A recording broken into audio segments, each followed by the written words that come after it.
Assalamu alaikum. Today we are going to look at structuralism, and before we begin, I would like for you to remember all the things that you've learned so far, especially concerning liberal humanism. We saw the liberal humanist approach, the various tenets of liberal humanism. We had a practical understanding, a practical working example of liberal humanist approach, and then we also saw certain underlying themes of critical theory. So do bear in mind to do keep all of these in mind before you when you work on structures, when you try to understand structure, it will be much easier for you. Okay, so let's start. Now, structuralism, where did it originate? How it came to be? Now, there is this very funny and but apt subtitle called "Structuralist Chickens and Liberal Humanist Eggs" in Peter Barry's Beginning Theory. We'll see why it is funny. Okay, you understand the fun part. We'll see why it is so apt. Okay. Now, where did structuralism begin? It seems to have originated literally in France. Okay, in France in 1950s and must have reached Britain in around 1970s and became popular thereafter. And the main pioneers of structuralism were Claude Levi-Strauss, called an anthropologist, and Roland Barthes, a literary critic. Now, Strauss's main concern was with the development of men in general and the cultural, the cultural structures that contribute to the growth of men, and as in the past and present societies and the cultural and there are the social norms and values of society. This is what his prime concern was. And Roland Barthes used those ideas and concepts and employed them in his criticism of literature. But there was this one, I say literally here because structuralism had his founding, or it's a foundation laid some 100 years ago, a century ago, by this linguist. There was this Swiss linguist called Ferdinand de Saussure. Okay, Saussure or Saussure. Now, we'll talk about that person later, but basically, we'll try to understand the philosophy behind structuralism. The main tenet or the philosophy behind structuralism is that things cannot be understood in isolation. Okay, things cannot be understood in isolation, as in you cannot separate a thing and try to understand it. Say, for instance, I'm going to, I need to know about a certain person. I need to talk about a certain person, which means I have to know that person in relation to the others. Okay, in relation to the other people or situations she is a part of. Okay, see, for instance, I need to know about a person called Isha. Okay, now if I am going to talk about Isha, I need to know how she behaves with her parents or her friends or colleagues, or if she is a teacher, her students, or whatever. And I also need to know, if I'm going to give her certain attributes, like she is very patient, she's kind, she's generous, she's charming, I have to know if she has been patient to someone, if she patient with someone, if she has been generous to someone, if she has been kind to someone, if she is fun and loving. If I cannot talk about her in isolation. Okay, everything is relational. You need to keep this in mind. They have to be seen in context of the larger structures they are part of. So no person or no thing can be understood by itself, for itself. It can only be understood, according to structuralists, only in context of the larger structures they belong to or they are part of. Now, meanings of words. Okay, another idea here, do keep this in mind as well. Meanings of words reside outside of things and not within. Outside of things, not within. You have to really categorically understand it, because see, for example, there is a pen. Okay, a pen as in that with which you write. Okay, now that pen, how do you know it is called a pen? How do you know that the object pen is known as pen? Does the pen itself tell you that? Is the meaning inside the object? No. According to the structuralists, the meanings of things are attributed to those things by the human mind. Human mind as in my mind, your mind, or elders' mind. They may be a new invention. You see all these astronomers. They get to all these scientists. They come across all these stars, new stars, occasionally. And what do? Who tells them a so and so star has a certain name? They name it. Okay. How do they find meanings of those names? We attribute meanings to those names, right? So meanings of words do not reside within things but without. Okay, they reside outside of those things, and these meanings, how do they come about? They are attributed to those things by the human mind. Like I must have been young, very young. I must have just been learning the language when I pick up a pen, and maybe some elder parent or guardian, someone must have told me that so and so thing is called a pen. It's called a pen. It's not a pen. It's called a pen. Because why? We are attributing a certain meaning to that word. The word pen, P-E-N, pen, a certain meaning is attributed to it. That it is supposed to write. Okay. It possibly uses ink, and it is written on paper. So the meaning of things do not reside within, they reside outside. That is, they are attributed to the things by the human mind. Now there is this example of Good Morrow by Donne. I believe most of us have read this poem. On the surface, it's just about two lovers who are anxious about the approaching dawn, because once the dawn arrives, they have to separate. Now, it does have some spiritual components to it. It has some cartographical references inside it, and also as if they have braved some storm and come out of it with their fates intact. So, on the surface, okay, a normal general reading would amount to something on these lines. But a structuralist would go a little deeper, or maybe look a little wider, okay, and try to posit its place, try to position it from a broader perspective. Okay, so a structuralist would understand that it is a kind of subversion. Okay, it subverts this particular poem. Through this particular poem, Donne is subverting the genre alba. Okay, there has been a genre alba, a lyrical genre, which is more like a dawn song. It's also called a dawn song, as in which is the theme of Good Morrow. Okay, so you see, apart from the all those things about courtly love and about spirituality, about separation, about having faith and trust, all of these things are there.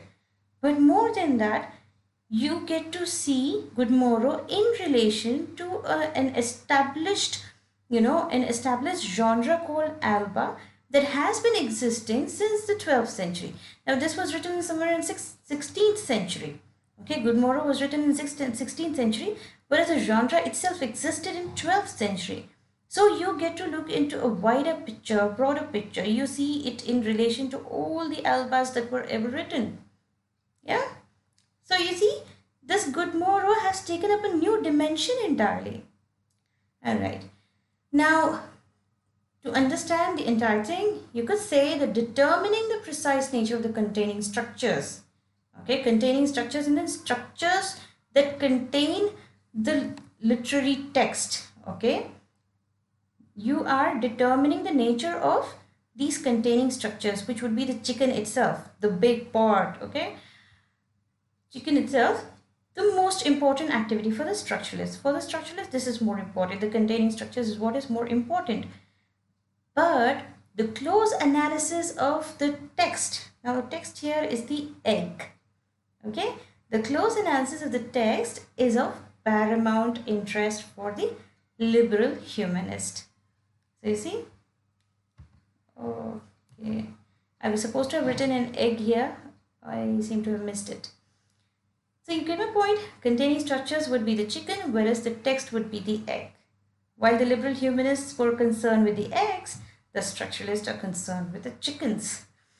Yeah, you see how apt it is, this analogy? Okay. Nature of the structure is abstract, as in it is very difficult to understand the actual nature of the structure that you are positioning your text in. Okay, they are usually abstract. It is very difficult to concretize them unless there is an already concretized or objectified part available for you. Science of the fathers. So as I said, structuralism originated in France in 1950s, but it had a basis, it had its foundation some 100 years ago, right? So you could say that Saussure, Ferdinand de Saussure, a Swiss linguist, he laid the foundation for, structuralism, almost not exactly 100 years ago, but quite a little closer perhaps. Okay. His approach to language, approach to language study in 19th century, historical aspects, historical development of languages, connections between them, and speculating the origins of language itself. So since he was a linguist, he was mainly concerned with the, study of language. Okay.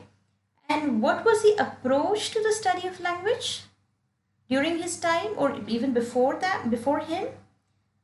It was mainly concerned with the historical aspects of language. Okay. So if you are going to study language as such, you are going to look into this historical development of that particular language. Okay. So if you're going to learn about Tamil as in language, not literature. Okay. We're not talking about literature here. We're talking about language itself. You are going to look into the historical development of Tamil, how it connects, how the connections between that particular language, Tamil or Hindi or whatever language it is, in a connection between that language and the various other languages that are connected to it. And then you would be speculating the origins of language itself, where it originated, how it originated. See, when you are doing your UG course, you have this, tree, this timeline of Indo-European languages and all those things. It gives you a basic understanding of where language originated, where English originated, how it came into being with the Germanics, the West Germanics, and then how it came to be with the Anglo-Saxons, and then how the Norman, the French, they influenced the intonation, and how there was a shift in the intonation, and syllable shift and stress shift. All of these, you understand it from an historical approach. Okay, these are the historical aspects of the language, and even where it originated, which place. You concerned with the places, right? And also you look into the relations, how the Celtic and all these. You look into all these aspects, which is purely historical nature. So this Saussure, he devised a new approach to language study. Okay, instead of looking at the historical aspects, because that has been tried and tested and all done and gone, so he decided to look into the patterns and functions of language in current use. Okay, patterns and functions of language in current use, as in he looked into the languages and he tried to establish a pattern. Okay, establish a pattern as in he saw the the commonality, the common things, the things similar that are found in different languages. And functions as well, how they function, each word, how they functioned.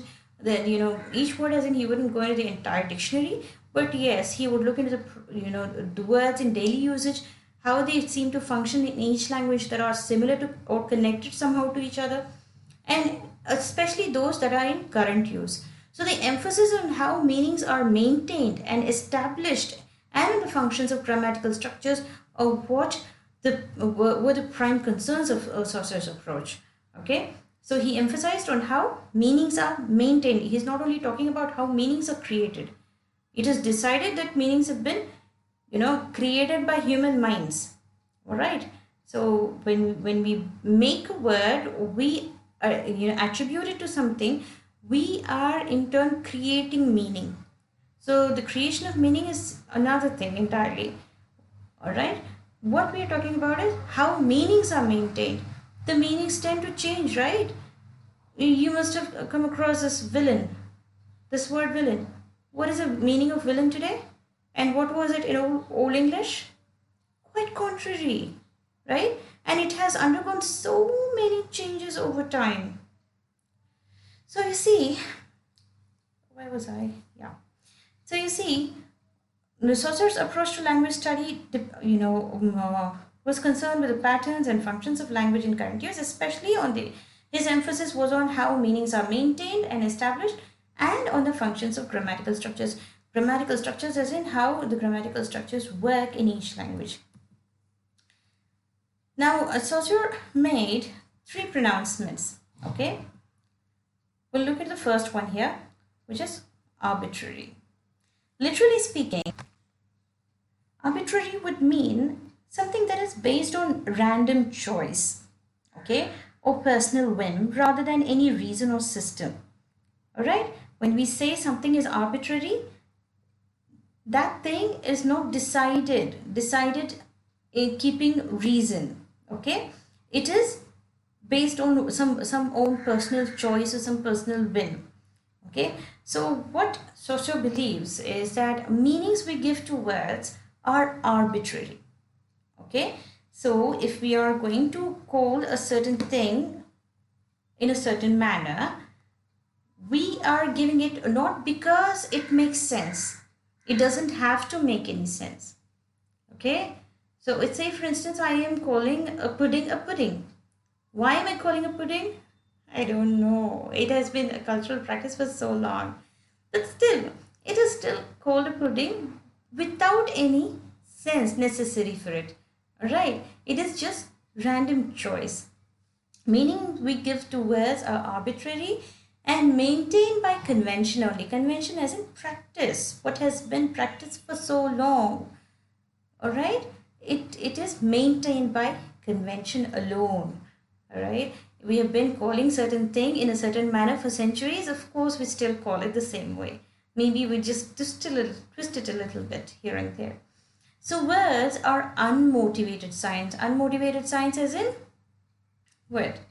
The sign, I mean, word itself is a sign. Sign as in something that indicates the probable presence or occurrence of something else. Okay, no, there are all sorts of signs, right? There is a sign showing that you have to stop, the traffic light. You have all those signs when you have to stop, when you have to go, when you have to walk, when you have to when the vehicle is about to move. All those are signs, right, that show you what to do, what not to do. That they indicate something else. All right. So words are like signs. They are signs that are unmotivated. The words themselves do not know what they are supposed to mean. They are unmotivated.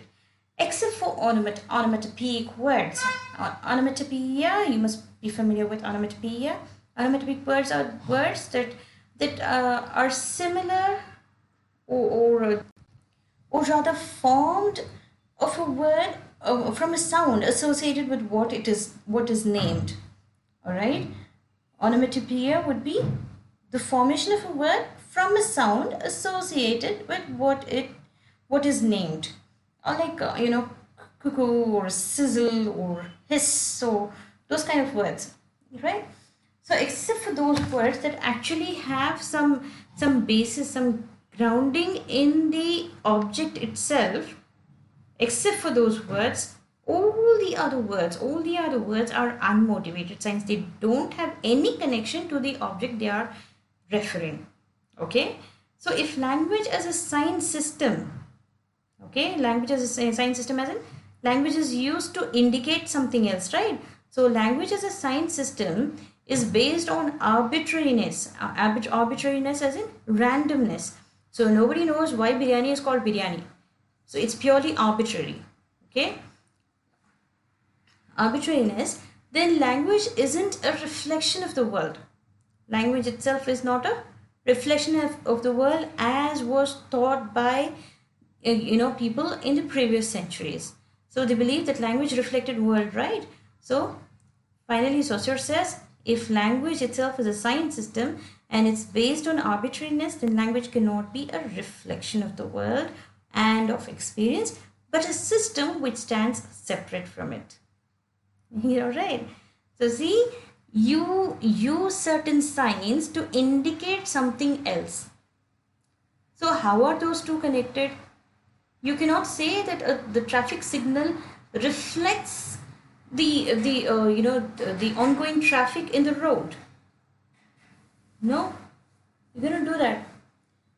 That it cannot be, both cannot be intrinsically linked in any way.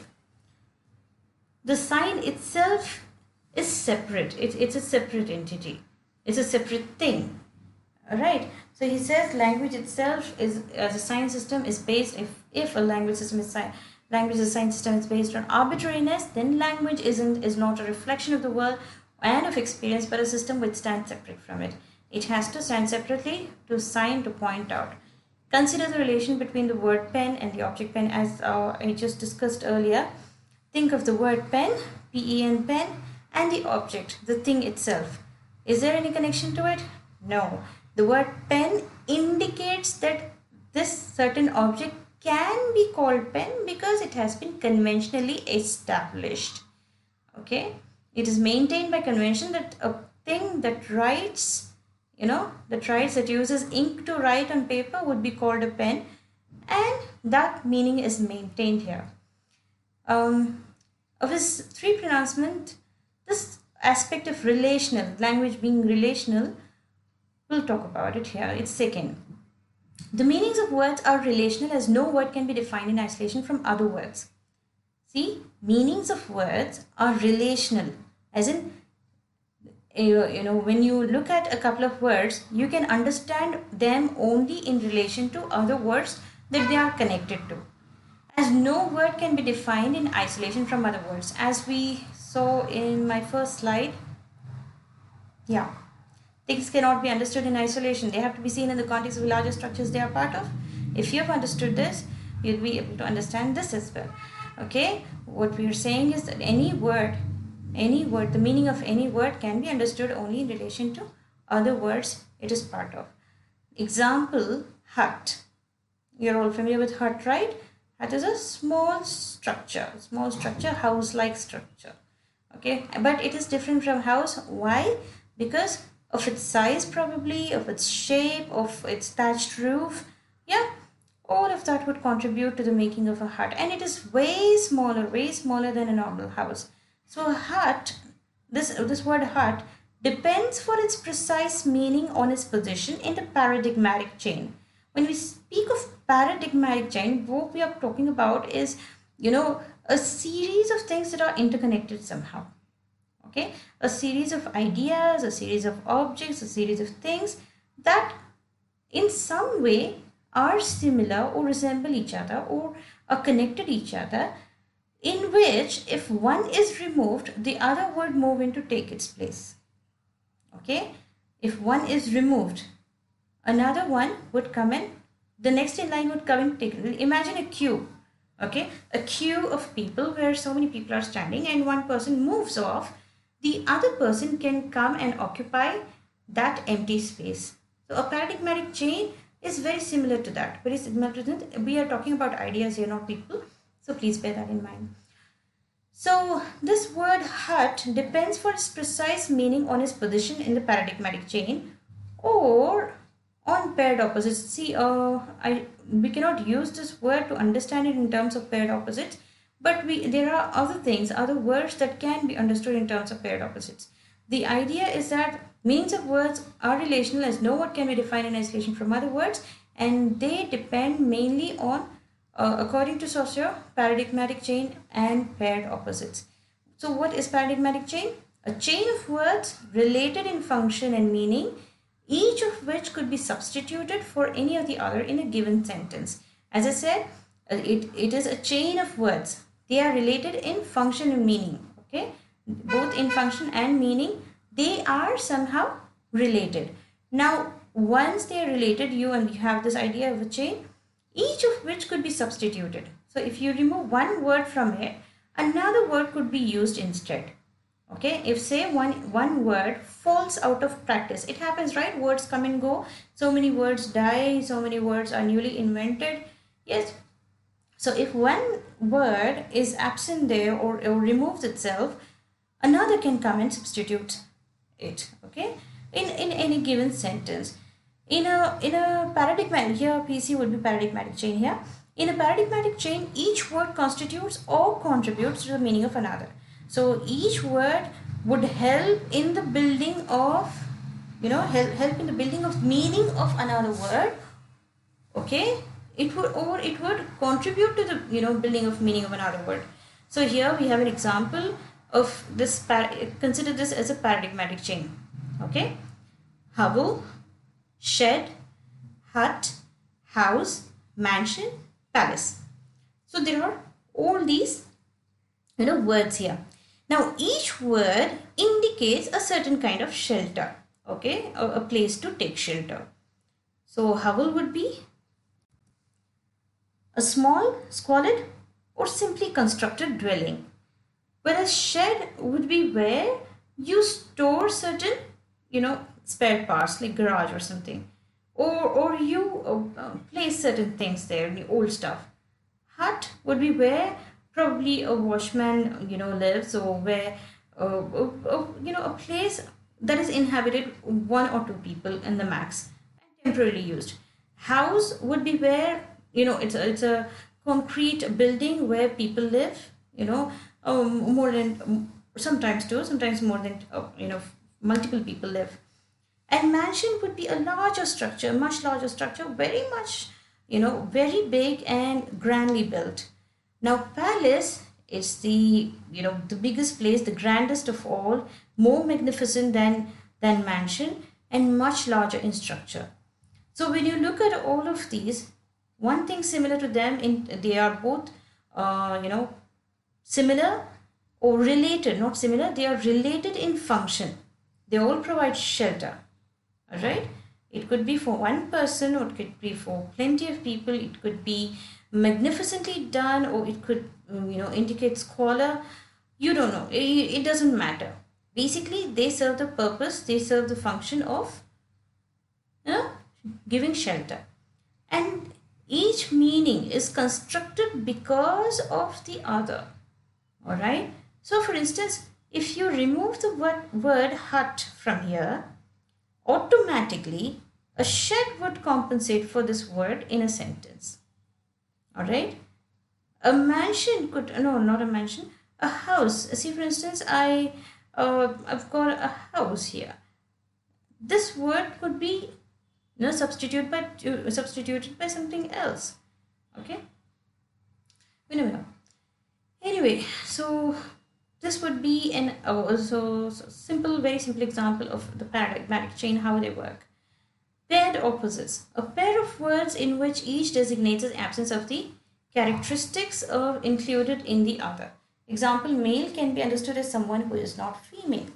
Now see, another way of understanding things, one is in relation to another in terms of their similarities, or their relation to another word in function and meaning. Another way of understanding a particular word is through paired opposites, a pair of words in which each designates the absence of the characteristics included in the other. See, for instance, if I'm going to talk about night, yeah, if I am to understand night, I will probably talk about a time when there is no sun, there is no sunlight. Okay, so the absence of a presence, okay, absence of a presence would help me better understand a particular word. If I am supposed to understand night, I understand it better when I compare it with day. If I'm supposed to understand bad, I have to have an understanding of good. I have to understand good. So the absence of a certain characteristic, okay, of the word of which I am meaning, of whose meaning I am trying to decipher, if I in the other word that is related to it, That would help me understand or form a meaning of this word. Okay. So to understand night, I have to go for day. To understand bad, I have to go for good. And male can be understood as someone who is not female. Who is a male? The one who is not a female. And who is a female? The one who is not a male. Okay, it is an oversimplification of this particular idea, but we'll talk about it in the construction a little, a little more deeply, and try to figure out the flaws in this theory. In language, there are only differences without fixed terms. Another important proclamation made by Saussure is that in language, there are only differences. He says you can understand everything mainly because it is different to another thing that is, that is related to it somehow. You can understand male only because, that person is not a female. So these terms, male, female, or these terms like palace, mansion, these are not fixed terms to him. You understand them mainly because of their differences. They are not fixed in and by themselves. So his pronouncement, the third pronouncement of Saussure, would be that language itself is constitutive. Constitutive as in having the power to establish or give organized existence to something. Okay, when we say language is constitutive, what I mean is that it has the power to establish or organize the existence of something, or give organized existence to something. So when Saussure says that language is constitutive, what he means is that language not merely records our world, it does not merely record our life as it is, but constitute it, it makes it. Okay, simply put, constitute would mean make. It makes it, it establishes it, it gives meaning to the existence. All right. Meaning is always attributed to the object or idea by the human mind and constructed by and expressed through language. So when you look at meaning, it is, as we said, it is always attributed to the object or the idea by the human mind. This much we have already understood. And is constructed by and expressed through language. How is it constructed? Through language. How is it expressed? Through language. So for example, a terrorist and a freedom fighter. Okay, there are two terms, terrorist, freedom fighter. What is the difference between these two? There can be no neutral or objective definition possible. Why? See, someone who is trying to free their state would be termed as a freedom fighter. So for all those people who all the freedom fighters of India who fought for freedom, for the freedom of our country, for the independence, they are held as freedom fighters. For us, in our eyes, they are freedom fighters. Those same people during that particular time, during the British rule, they were considered as terrorists. You see, a person who is treated as terrorist by the opposing team would be held as a champion by his own team. So it's all a matter of perspective. Yeah. So the human mind itself is constructing these ideas and expressing through language. So you cannot give a neutral or objective definition. Consider Israel and Palestine. Yeah. Israelis believe that Palestinians need to be kept underlined, whereas Palestinians believe that the Israelis have usurped their place. So there can be no hard and fast definition of any one person or one position without showing your political, position, political inclination as such. So your version, so generally what they say is there is your version, my version, and the truth. There is your story and my story and the truth. Every story has three versions, right?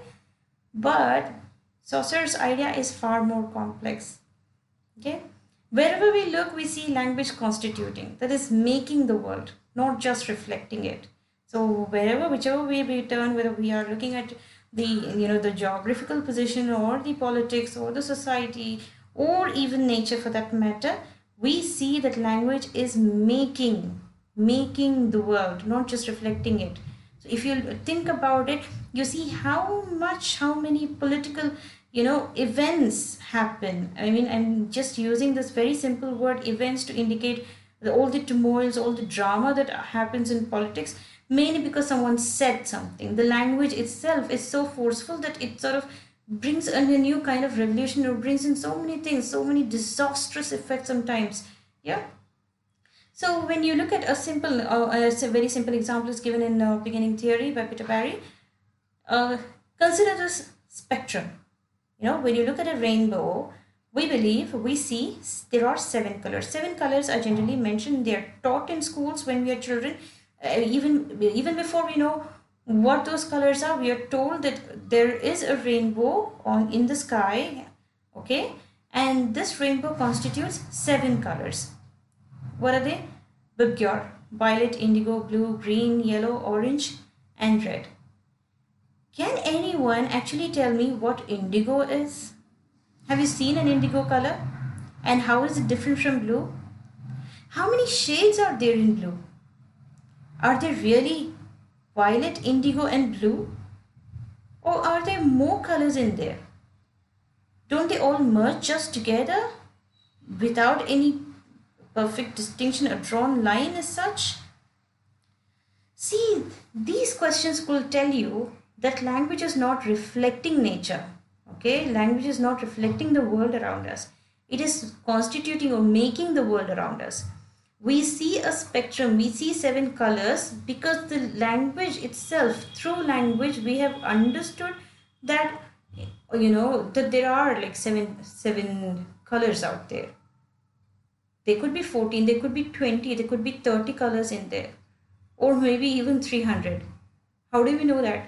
For simplification of understanding, we have attributed some 7 colors to rainbow, and that's the end of story. Again, seasons.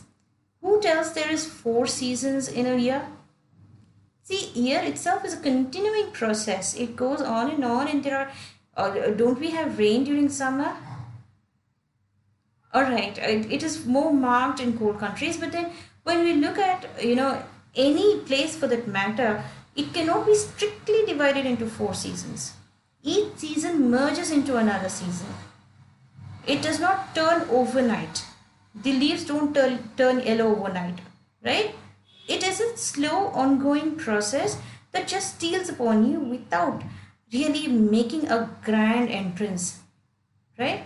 So see, we cannot say that the world is being reflected in language. Language itself is constituting it by giving us these 4 seasons. The idea of 4 seasons is far simple than the idea of the continual process. It is easy to decipher it, and so language is constituting, making it up. Okay, so these divisions then are a way of seeing. What are they? These things: spectrum, seven colors in a spectrum, 4 seasons in a year.